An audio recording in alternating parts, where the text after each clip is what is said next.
रुद्रगढ़ का शापित महल राजस्थान की तपती धरती पर, जहां दिन में हवा भी आग बन जाती है और रात में सन्नाटा बोलता है, वहीं बसा था एक छोटा सा कस्बा रुद्रगढ़।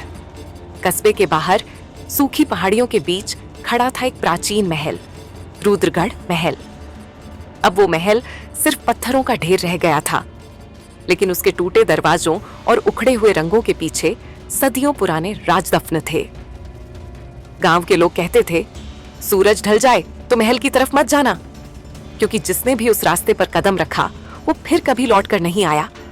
शाम होते ही गांव के घरों के दरवाजे बंद हो जाते और जब हवा चलती तो वो महल की टूटी खिड़कियों से होकर ऐसी आवाज करती जैसे कोई रो रहा हो। यूट्यूबर आयुष और उसकी जिज्ञासा, उधर जयपुर में आयुष शर्मा नाम का एक यूट्यूबर रहता था। उसका चैनल था फियर फाइल्स रियल इंडिया, जहां वो डरावनी और रहस्यमय जगहों की सच्चाई दिखाता था। वो हर एपिसोड में यही कहता, भूत वूत कुछ नहीं होते, बस डर हमारी सोच का खेल है। एक दिन किसी सब्सक्राइबर ने कमेंट किया, अगर सच में हिम्मत है तो रुद्रगढ़ महल जाओ। पहले तो आयुष हंसा, लेकिन फिर उस जगह की कहानी पढ़ी। एक रानी जिसका विश्वासघात कर हत्या हुई थी और जिसकी आत्मा आज भी अपने महल में भटकती है। बस फिर क्या था? उसके भीतर का रोमांचक यूट्यूबर जाग उठा। उसने अपने कैमरामैन नील से कहा, चल ना भाई, एक धमाकेदार एपिसोड बनेगा, रानी का भूत भी दिखा देंगे लोगों को। नील हिचकिचाया, लोग कहते हैं वहां से कोई जिंदा नहीं लौटा। आयुष ने मुस्कुराते हुए कहा, तो फिर हम पहले होंगे। रात का सफर वे दोनों अपनी जीप लेकर देर शाम रुद्रगढ़ की ओर निकले। रास्ते में हवा में धूल थी और दूर आसमान पर बिजली चमक रही थी। गांव पहुंचते ही बुजुर्गों ने उन्हें रोकने की कोशिश की। एक बूढ़ी औरत बोली, बेटा, महल की रानी आज भी जागती है। जिसने उसकी नींद तोड़ी वो मरने से पहले उसका नाम पुकारता है। आयुष ने हंसकर कहा, दादी, आप तो बढ़िया हॉरर राइटर बन सकती हैं। नील ने बस कैमरा उठाया और चुपचाप चल पड़ा। महल के भीतर रात के करीब 10 बजे वे महल के फाटक तक पहुंचे। टूटा हुआ दरवाजा हवा के झोंके से कर्रर की आवाज करता हुआ खुल गया। अंदर घना अंधेरा था। टॉर्च की रोशनी में धूल उड़ती दिखी। दीवारों पर पुराने चित्र बने थे, राजाओं और रानियों के, पर एक चित्र बाकी सबसे अलग था। वो एक खूबसूरत रानी का चित्र था। चेहरे पर शांति, लेकिन आंखों में गुस्सा और दर्द जैसे साथ साथ कैद थे।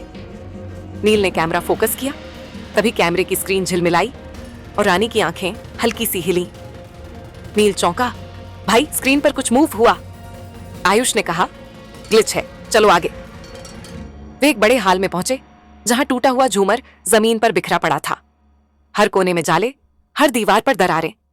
अचानक पीछे का दरवाजा धड़ाम से बंद हो गया। नील घबरा गया, भाई ये मजाक नहीं लग रहा। आयुष ने कैमरे की तरफ मुस्कुराते हुए कहा, दोस्तों, यही होता है असली हॉरर शूट। रानी का श्राप वे सीढ़ियों से ऊपर बढ़े। हर कदम के साथ लकड़ी की सीढ़ियां चरमरा रही थीं। ऊपर की मंजिल पर हवा जैसे भारी हो गई थी। एक कमरे में उन्हें पुरानी सजावट दिखी, टूटे आईने, बिखरी चुड़ियां और एक खिड़की से आती ठंडी हवा। नील ने डरते हुए पूछा, भाई ये रानी का कमरा होगा क्या?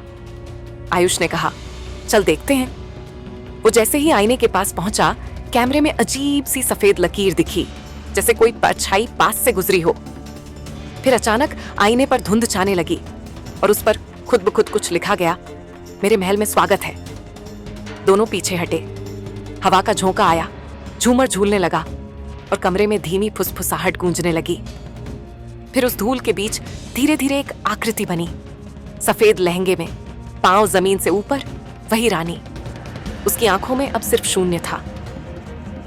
मेरे महल में आने की हिम्मत कैसे की? उसकी आवाज धीमी पर झड़ से भरी थी। नील ने डर के मारे कैमरा गिरा दिया। आयुष बस उसे देखता रह गया। उसकी आंखों में जैसे सम्मोहन था। रानी बोली, मुझे मेरे ही पति ने धोखा दिया, मुझे जिंदा जलाया गया इस महल में। अब जो भी इस जगह आता है उसे वही दर्द झेलना पड़ता है, अकेलापन, हमेशा के लिए। आयुष के चेहरे पर एक अजीब सुकून था। वो बोला, आप चाहती हैं कोई आपकी कहानी दुनिया को बताए? मैं बताऊंगा। रानी मुस्कुराई, अब तुम ही मेरा हिस्सा हो। आखिरी रिकॉर्डिंग, नील ने आयुष का हाथ पकड़कर भागने की कोशिश की, लेकिन दरवाजा खुद बंद हो गया। रानी ने नील की तरफ देखा और उसका शरीर जैसे हवा में उठ गया। वो चीखा, "हे, कुछ करो!" आयुष ने बस कहा, "कैमरा ऑन रखो।" नील के हाथ से कैमरा गिर गया। लेंस फर्श की तरफ मुड़ा और बस आवाजें रिकॉर्ड होती रहीं। रानी की धीमी हंसी, आयुष की फुसफुसाहट और फिर एक जोरदार धमाका। अगली सुबह जब पुलिस पहुंची तो महल में सिर्फ कैमरा मिला। नील और आयुष दोनों गायब थे।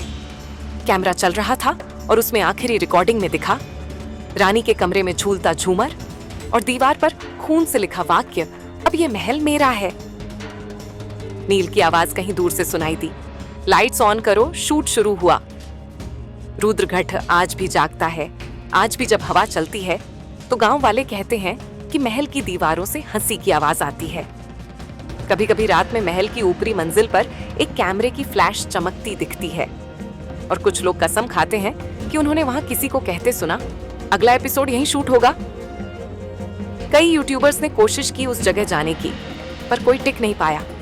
हर बार कैमरा तो मिला, पर फुटेज देखने की हिम्मत किसी में नहीं हुई, क्योंकि जो भी उसे देखता है उसे रात को नींद में वही आवाज़ सुनाई देती है, "मेरे महल में स्वागत है।" कहते हैं रुद्रगढ़ की रानी आज भी अपने अगले वीड